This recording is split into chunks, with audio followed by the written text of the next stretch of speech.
Okay, so Unit 7.1, Part 3. We talked about our first ism, which was conservatism, and the start of our ideologies. And so we're moving into our next ism, which is liberalism. And so we're going to move into liberalism first. We're going to start with politics, and then we'll move into economics. But these are really just those ideas that came out of the Enlightenment. Liberty, equality, individual rights. The first major theory in Western thought saw the individual as a self-sufficient being whose freedom and well-being were the sole reasons for the existence of society. I mean, it's all about you as a person, your individual rights, your liberties. It's not the same as when we think of like liberalism today. This is what we're going to call more of like a classical liberalism. And so going to be a little bit different than how we see liberals today. So really thinking about it as classical liberalism, that you were reformist and political rather than revolutionary in character, meaning you're not like ready to go out and like pitchfork and kill people and guillotine people, but you want change. Okay, so not revolutionary, but reformist at this time period. Individuals are going to be entitled under classical liberalism to seek their freedom in the face of tyranny, or to stand up for your own rights. Your right to vote, your right for personal freedoms, your right to a justice system that's equitable for all. And it's going to say, we've talked about before with Enlightenment, humans have certain natural rights and governments should protect them. That's Locke all day long, okay? Rights are best guaranteed by a written constitution. We want it written down. We don't want you to be able to change it whenever we want them. We want it in print. With careful definition of the powers of government. So limited power in government to protect your personal liberties, like such as Declaration of Independence we got from the American Revolution, Declaration of Rights of Man from the French Revolution. And so we're going to get a republican or representative form of government, meaning you vote to put someone in to represent your interests in government. So you're going to vote them in. It's called a representative democracy, is what we're talking about with Republican right now. Now, direct democracy is going to come, from those radicals who say like everyone should be able to vote on everything. But at this time, we still have, that limited voting. Like, only the upper parts of society should be able to vote, the bourgeoisie. What they would have called, or Metternich would have called, the people who shouldn't be able to vote are those dumb masses. I want to make sure I enunciate very clear there. It sounds like something else. So not everybody should be able to vote. So we're not quite at a direct democracy right here, but Republican in value. So we're going to see that our Democrats were more radical than liberals, more willing to endorse violence to achieve their goals. So with classical liberalism here, we're going to see like a divergence between not Republican and Democrat as we see it today, but at this time Republican, like a representative democracy only promoted by those who should be allowed to vote, where Democrats are willing to be more radical. And so then we need to shift into, so that's liberalism as it pertains to politics right now. We need to shift to liberalism in economics. So liberalism in economics right now, or I say some economists, most of them we're going to talk about right here, such as Ricardo and Malthus, are going to paint a pretty bleak picture, like you can see in this cartoon here, which I'll talk about in just a second, or a bad or negative image of where economics are going to go. Really, the only positive person we're going to talk about is going to be Adam Smith here in a second. But economics is going to become known as like this dismal science. So if you see this cartoon here, oh man, it's even worse than I thought, the Eternal Economics Seminar, like, this is bad. Like, it is bad, no way you slice it.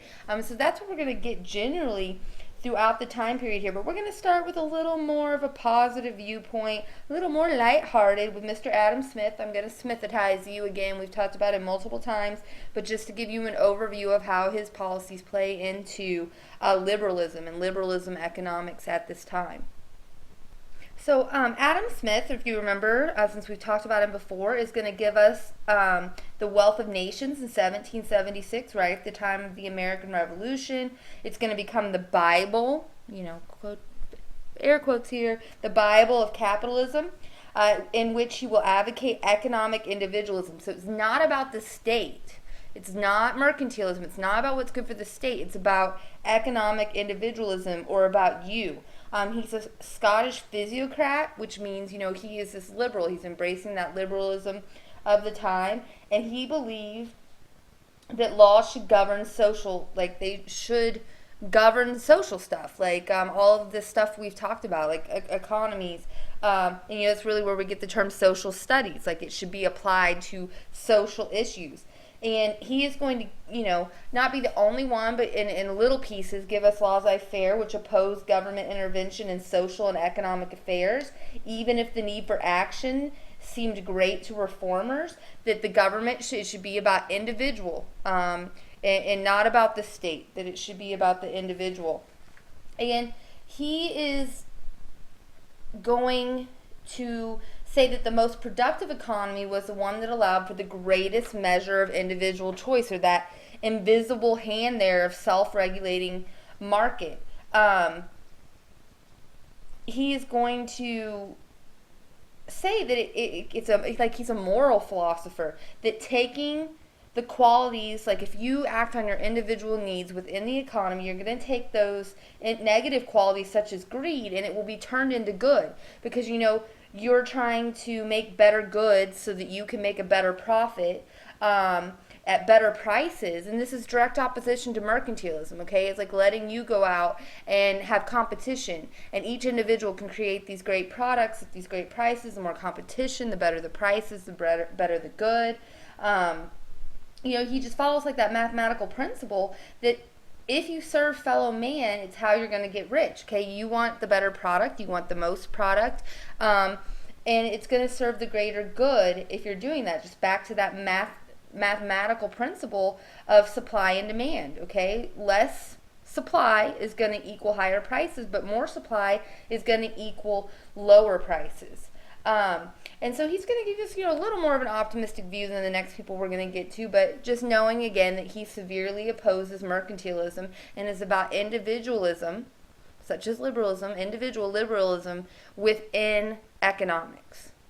So now we're going to get into some of that like bleak economy that I was talking about, or economist viewpoint here with David Ricardo, who's going to give us iron law of wages. And what he's saying, that's really another term you could use for it, is subsistentiary. Like if you think about subsistence, we talked about subsistence farming only just having enough to survive. And he's going to say that because of the plentiful supply of workers, this will keep wages low to the detriment of the working class. They're barely surviving. And if you have lots of working class people, wages will always be driven back down. You could be that nice person, and we talked about in the Industrial Revolution, some of those conditions of like, let's increase their wages. What is he saying? If you increase their wages, what are they going to do? They're going to have more children. And if they have more children, then that's going to produce, once those children grow up, an even larger working class, and it will just drive those wages back down, because more working class people equals less wage. So it's impossible. He's going to say right here, it is impossible to get out of poverty. Like there is no way around it. So you need, to keep the numbers down here. And we're going to get into another individual who sees population as a problem here in a second. But he's going to say that it's just an impossible cycle to get out of poverty, so you shouldn't even bother trying to increase their wages, because that will just keep them barely making it or having a subsistence income. So here we get an even more dismal view. We're going to get Thomas Malthus, food supply resulting in massive famines. And so he's going to say, as you can see by his chart here, that and I think it's exponentially, been a long time since I've done charts, so exponentially the population is going to grow, so like times 2 times 2 times 2, where resources are only going to grow at like plus 2 is that arithmetically that it's growing exponentially here, times 2, resources are only plus 2, and so the resources are not growing as fast as the population. And he is going to say that then the food supply is going to result in like massive famines, pestilence, wars, overfood, oversupplies, and pretty much you can't get more dismal than this. Everyone is going to die, okay? Because there's just not going to be enough supplies to support the people. And so he is going to be one of our major economic proponents of abstinence, okay? The longer you wait to get married, then the less children you're going to have. Also, He's going to propose sterilization, like, let's not have these people have this many children. And so, very dismal view. I mean, pretty much everyone is going to die. And so he is going to directly put out there that, we can't continue in this way. Something has to be done about the working class numbers. So, kind of going off of Ricardo here, except his focus is going to be on population and not just on working class wages. And then next, we're going to get into utilitarianism, which is going to be founded by someone called Jeremy Bentham. And so, Jeremy Bentham is going to be a proponent of utilitarianism and the founder of utilitarianism. And what he means by utilitarianism is that the utility or usefulness of any proposed law or institution should be based on the greatest happiness of the greatest number. And so what he's saying is that any law or any action should have the greatest good for the greatest amount of people. And so, like, those corn laws that only helped the rich, those are not utilitarian laws. Those are only helping a small amount. What's the largest population of people? That's the poorer classes. And so you have to take consideration when making laws that they help the greatest amount of people, or therefore the greater good, as you would say. And he's a major proponent, of those poor laws. Those laws that are going to come in and say you don't make enough money, we're going to help you out, we're going to give you assistance, we are going to help the greatest good of the greatest amount of people. And so just some kind of funny trivia about Jeremy Bentham, as you can see here, this is at the University of London. Jeremy Bentham had detailed very exactly what he wanted done in his last will and testament, and he wanted his body to be preserved. And so he has his head mummified and locked away in the university, another place not visible to others, or at least not that I saw when I was there. But so after his death, Jeremy Bentham decides to have the university students dissect his body for medical research and then have his body reassembled. And he had his body, his skeleton, this is a wax head on his skeleton, his head's mummified elsewhere, sat in his favorite chair for viewing. And so, like, he is still there, you can still see him, but very detailed in this. That is his actual skeleton sitting on his favorite chair with a wax head in the University of London. So just some kind of very fun trivia about this gentleman and what he wanted done after his death. But the founder of utilitarianism and his disciple is who we're going to talk about next. The disciple of Bentham, John Stuart Mill, is who we'll be looking at next. So kind of funny image from my visit here, just to give you some trivia about Jeremy Bentham. If you really like his views, you may take a pilgrimage to see his skeleton here with his wax head. I didn't get a chance to, not that I think I want to, but see the mummified head. And so John Stuart Mill, who is actually a disciple of Bentham, as I just said, is going to give us his work, which is called On Liberty, in 1859, and he's going to give us a classic statement on liberty of the individual. Okay, so really that focus again of liberalism on the individual. He's going to argue that for absolute freedom of opinion to be protected from both government, censorship, and tyranny of the majority. And so he believes that you should be as free as possible as long as it doesn't hinder or hurt someone else. You should be able to have as much pleasure as you want as long as it doesn't suppress someone else's pleasure or hurt someone else. And so the government should really only be as involved as it takes to protect other people's pleasure and freedom and all of their rights from someone else. And so that you should go out and be able to do whatever you want as long as it's not hurting someone else. I mean, I guess I could take one of our favorite topics here, prostitution. So does that hurt anyone else? As long as you're a clean, careful individual, is that hurting someone? Should the government be allowed to step in and hinder you as long as you're not hurting or decreasing the pleasure of anyone else? And so he would say no, they shouldn't be able to stop in, that shouldn't be made illegal.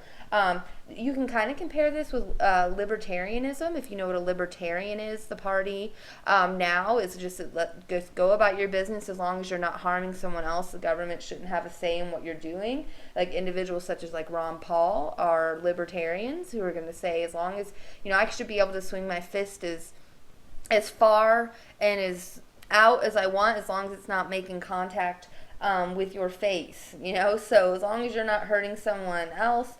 Later, along with his wife, which you can see pictured here in the upper right hand corner, they're going to argue for women's rights as well, and give us the work on the subjugation of women in 1867.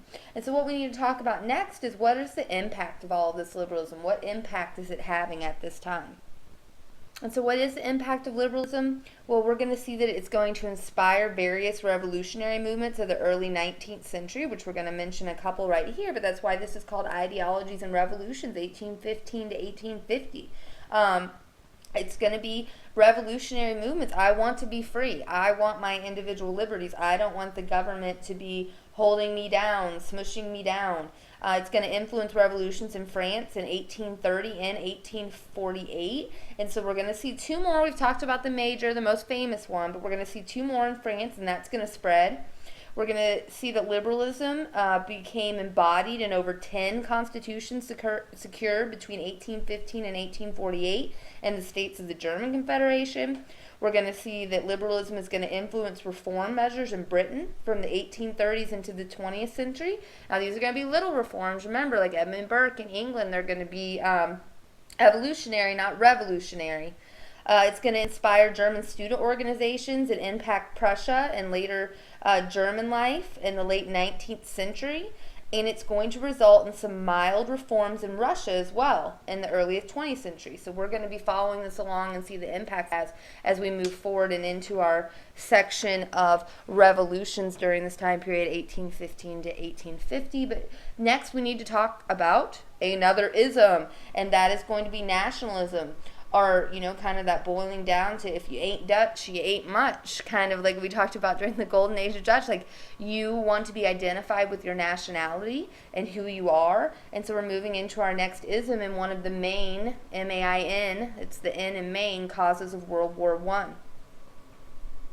So, characteristics of nationalism. I have a sense of duty or belonging to a nation. I am Dutch, I am Italian, I am French, etc., etc. Identifying with your similarities with your group, like such as language or religion or culture or custom or traditions or values, like my people. I identify with this group of people. Sometimes geography is going to help, like the 13 colonies. And I think if you remember from like 8th grade, maybe even last year, you address like the different groups of people that move into different areas of the colonies. And so they are going to be like, very much coming from their identity from Europe where they came from, but then due to geography and developing some common things, we're going to come together and get some nationalistic ideas. Like, we're going to be like, we're American. We are this group of people. And so it is that sense of belonging to a group of people. And so nationalism is going to seek to turn cultural unity into self-government. A common language, history, and traditions would bring about unity and common loyalties. Nationalism is definitely going to be supported by our liberals, and especially our Democrats this time. Little d, not big D, not talking about like Democrats of today. The immediate origins were in the French Revolution and the Napoleonic Wars. But remember, nationalism in its beginning, like I think way back first semester we talked about the first nationalism, and that had taken place during the 100 Years' War, when it was like France versus England. But first it had been king versus king, and then it's going to kind of move into then England versus France, and the French are going to take cultural unity and the English are going to take cultural unity, and they're going to then turn it into like political unity, and so then it becomes France versus England, and we're very, very nationalistic. Our first individual that we need to talk about here is Johann Gottfried Herder, 1744 to 1803, and he's regarded as the father of modern nationalism. He is going to say then, like, as we move forward, we saw nationalism really early, but the French Revolution is going to spark some nationalism, and we talked about that. But then Herder is going to become the father of modern nationalism because he saw every cultural group as unique and possessing a distinct national character. So, like, if you're Dutch, you're Dutch. If you're English, you're English. If you're Spanish, you're Spanish. And he is going to give us this term, Volksgeist, like like the Volkswagen, because he's German, and so he is going to, the term German means like the people's wagon, like Volkswagen. So Volksgeist is going to mean like the people's spirit, and he is going to evolve this term over many centuries. But it's really going to be that like you encompass your national spirit. You are part of this people. So if you're German, you're German. If you're French, you're French. Like, you need to embrace that spirit. So Volksgeist. No one culture, though, he believes is superior to another. That you are your nation with your own identities, custom, and language. His ideas will lead to the notion that every nation should be sovereign and contain all members of the same nationality. Like Polish should rule Poland. Like the Polish should rule the Polish people. You shouldn't have like, the Russian Tsar over you. Poland should rule Poland. And this is where we kind of see where like Spain kind of did it a little backwards because they encompassed all kinds of different people. They didn't really have that like we are one people mentality. And he's going to say like be who you are. Don't try to be another culture. Like if you're German, like, 'cause remember, everybody been turning to France. France was like this cultural center of the Enlightenment, and everybody's looking at France. He's going to tell like the Germans, speak German, you German, not French. Like, identify with your unity, identify with your nationality. So this is where we get another Johann. Johann Glebovich, 1762 to 1814. So we have Herder, who's considered the father of nationalism, modern nationalism. Now we get Fichte, who is going to be the father of German nationalism. And this is where things are going to kind of change a little bit, and I'm sure it's no spoiler alert for you of what we're going to talk about, some of the things that arise under him with the father of German nationalism, because he starts to speak of a German superiority, where Herder had talked about, no cultural group is superior to another. Johann Fichte is going to say that the Germans are superior over other people and not begin, because we've seen anti-Semitism, all throughout this course, but really start to see the Germans as superior to the Jews. And so, here's where we get like that uh-oh moment. They become the others. He's going to dehumanize them. And really it's going to be the rise of us versus them. Like, he sees the Jews as a state within the state. Like, they are not German. And so he's going to objectify them. So when you get into a confrontation with them, or you're going to try to repress them, or you're going to try to kill them, then, it was just that we are better than them kind of mentality. And so we're going to see that anti-Semitism rise here again. I'm sure this is going to be no surprise to you where it's going to lead us as we finish up at the end of the year. So he's going to even have a quote like, the only good Jew is like a Jew if you chopped in the middle of the night, chopped all their heads off and put another head there, so that there was no Jewish thoughts there. And so this, he's going to really give us, and you might want to circle or underline here when you get your note packet, that, he's going to really lead us towards like one nation is better than another nation. And we're going to see problems with this kind of nationalism as we move forward. Okay, and so all of this nationalism is going to lead us into national revolutionary movements between 1815 and 1829. I told you all of this was leading towards revolution, which shouldn't have been too much of a surprise since it's called Ideologies and Revolutions. So we're moving into those revolutions now. And so we're going to start to see these revolutionary movements like, I am Italian, I am French, I need to be free. And so these revolutionary movements. So all of them are going to fail except for one, so there's that exception there. So remember, I like those test questions. All of these, nationalistic revolutionary movements failed except for. So maybe make a note here. So let's talk about first Spain, 1820. Its revolution will be crushed by the French troops authorized by Austria, Prussia, and Russia. Remember that quadruple alliance and that concert of Europe and the Congress of Europe. We're going to step in and we're going to squish anything that's trying to be liberalistic or nationalistic. And so this is that squishing. Remember, this is that point again, review, where England opposes this squish and is going to leave the Congress system at this time. Then we get the same thing in Naples in 1820, like at the 20s. We've talked about this before. The 20s are like, nothing good happens in the 20s. I don't know, maybe the flapper movement, but then that was counteracted by the prohibition. I don't know. The 20s are not good economically and not here for revolutions. But the Naples 1820, this will be incited. They will be incited to revolution by the activities of a secret liberal nationalist organization called the Carbonari. Carbonari, those for you who are Italian who get all of those pronunciations correct. But they are protesting the absolute rule of Ferdinand I of the Kingdom of the Two Sicilies. And so, it's going to be very much like, I am this, set me free. But what's going to happen here is Congress, the Congress system that had been set up after the Congress of Vienna, will authorize Austrian troops to end the revolution in the Kingdom of the Two Sicilies.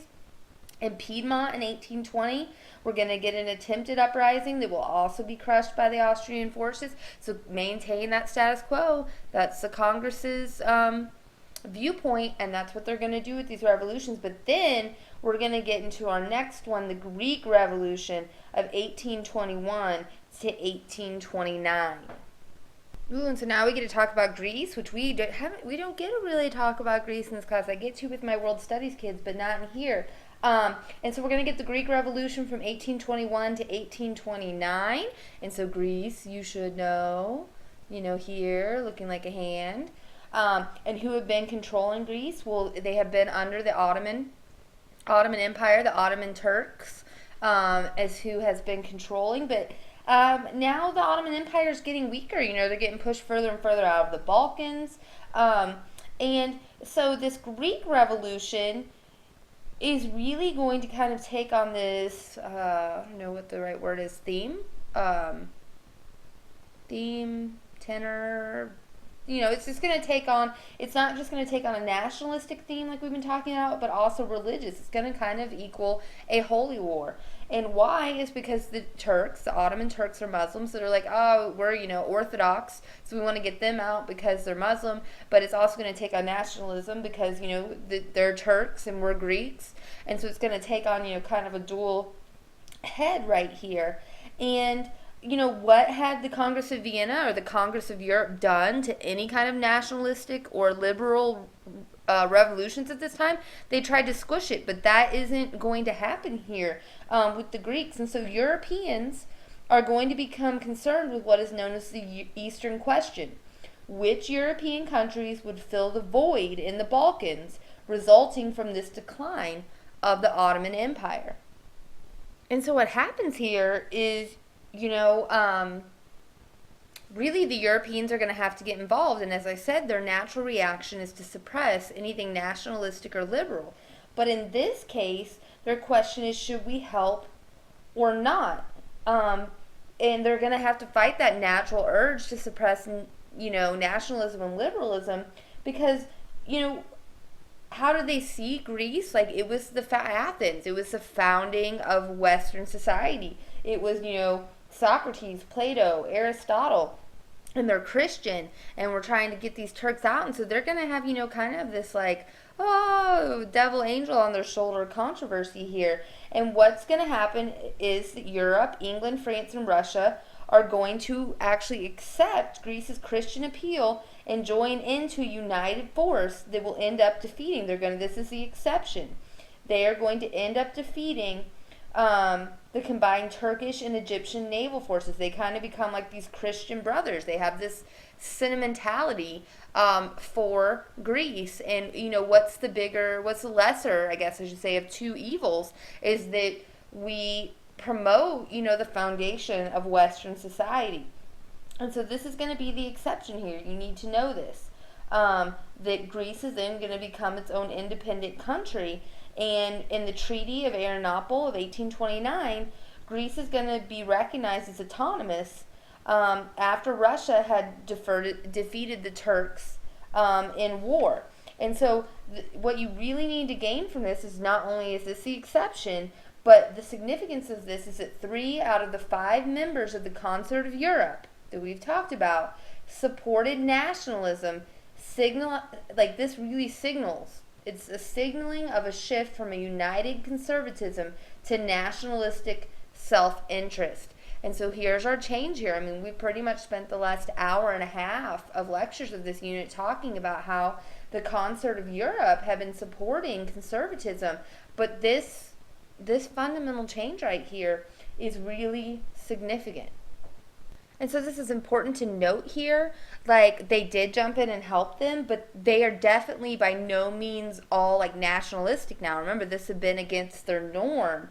But what they're going to do then is make Greece accept a German king. Okay, like, we're still going to be all for this status quo, this conservatism, but they did jump up and help during and kind of support the nationalistic liberalism. And this is going to spread. It's going to spread, especially to the American colonies. Remember, Spain has taken over a lot in the New World, and so like the Brazilians there are going to be like, we're Brazilian, we should be ruled by a Brazilian, not the Spanish. And so it's going to lead to South American revolutions. And if you remember, like one hero, I hope you chose him, on your world history exam, but Simón Bolívar is going to, really be influential with these nationalistic ideas spreading to South America. So they will spread, and the Congress of Europe is going to, in this action, these ideals are really going to spread. And at this time period, Brazil will become, break away or become free from Portugal. And that's going to move us right into our revolutions of 1830. So continuing with revolutions sparked by nationalism and liberalism. So as I said, this wave of liberalism and nationalism against perceived conservative oppression is going to bring us into the revolutions of 1830. So we're going to get another wave. And guess what?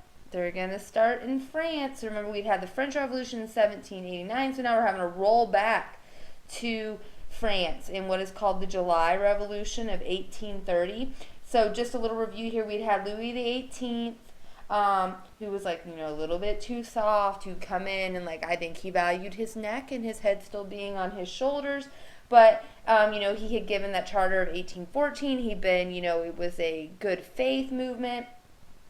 And so we're going to have, of course he dies, and then we're going to have Louis X come in, who is a reactionary. And so we know what that term means. We talked about it already. Who is going to seek to impose absolutism by rolling back the constitutional monarchy. And so this is 1824 that he takes the throne, and he's going to try to undo this stuff. He's going to be like, Louis XVIII was too soft. He gave too much. We are Bourbons. Hear us roar. Sorry, I did not mean to do a Katy Perry thing there. Hear us, we are absolute monarchs. And Louis, he was too soft. So Charles X is going to say, even go as far to, the French flag here, as you can see pictured, is the white represents Bourbons, and then the blue and red represents Paris.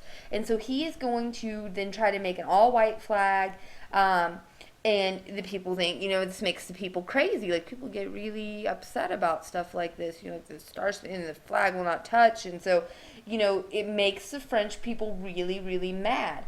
And so what happens is we're going to get, in response, a radical revolt in Paris will force the reactionary, again, he's a reactionary, he's going to try to crush or smoosh anything that is liberalistic or nationalistic, and it's going to force him to abdicate his throne. And here we're going to get what the French call, or what is called, the Three Glorious Days.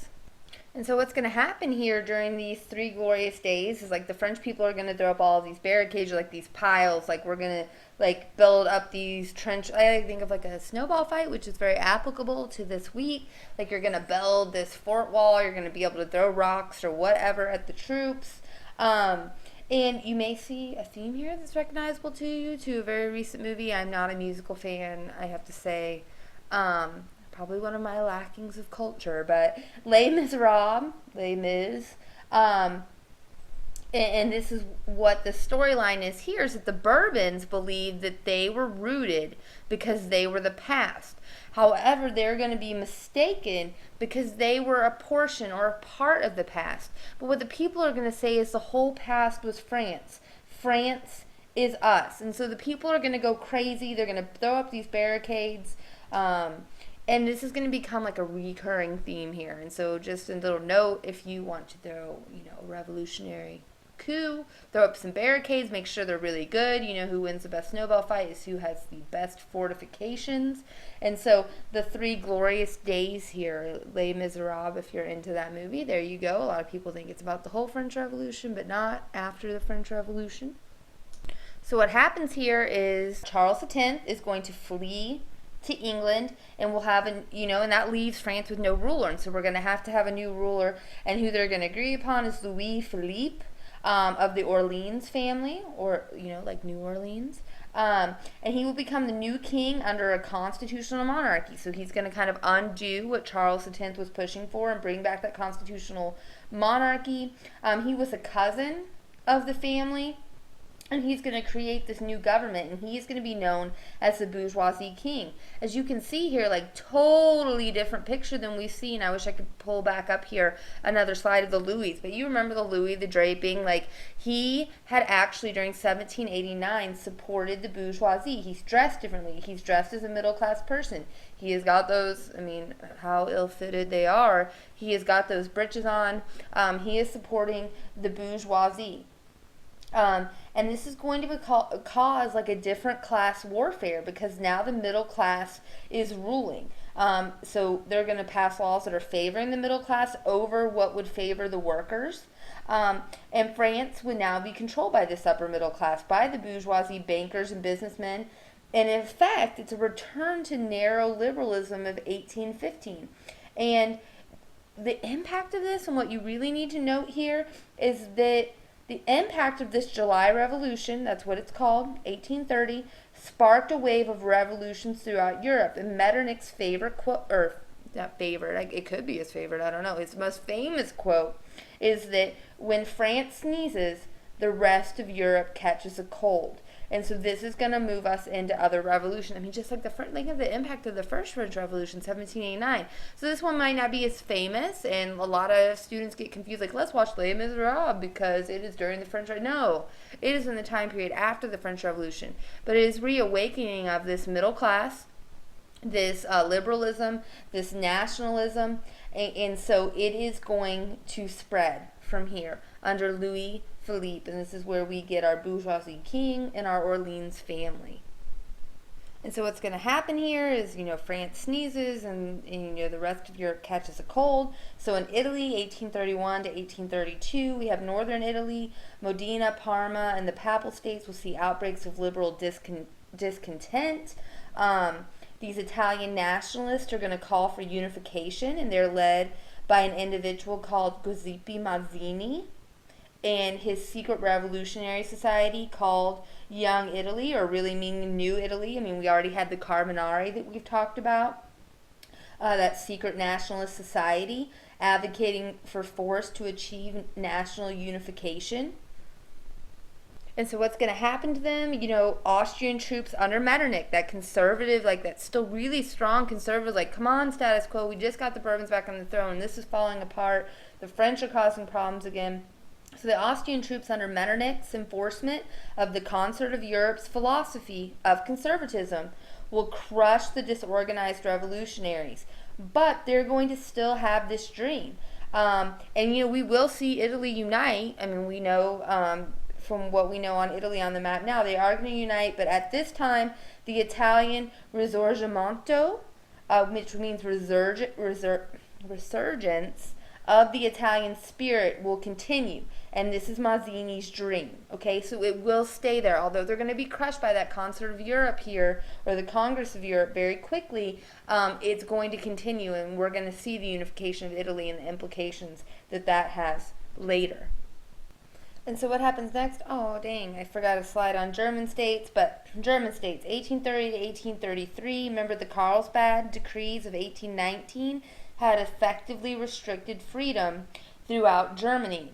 And so this July revolution by the French is really going to inspire the German university students. So, like, who leads change? It's usually young people. What are old people concerned with? Jobs, working, money, families. So, these young people at the universities are going to get excited by these July revolutions. They're going to build barricades. They're going to start revolutions and demonstrations that force temporary granting of constitutions in several minor German states, but they're not organized. And so, who is organized? Who's going to put this down?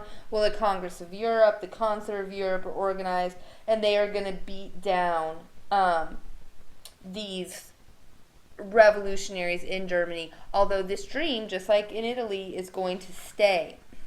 So, although the liberal and nationalistic desires for German unification were easily crushed by Metternich's domination of the German unification and his influence on Prussia, those dreams are going to stay. And so this gets us to a slide that we're at right now, and that is Belgium. So Belgium in 1830, again, is going to be an exception, right? Exception of here. The Congress of Vienna had united Belgium to encircle France. Belgium had been merged with Holland in 1815, but the upper classes of Belgium had resisted rule by the Dutch, who had a different language, who had a different religion, who had a different economic life. Remember, those nationalistic trends, they're different than them. They don't want to be ruled by a different people. And so they're going to start to resist the Dutch on these differences. And the July Revolution inspired a revolt against the Dutch rule in Brussels, led again by our youth, by students and industrial workers. However, these students, again, are unorganized.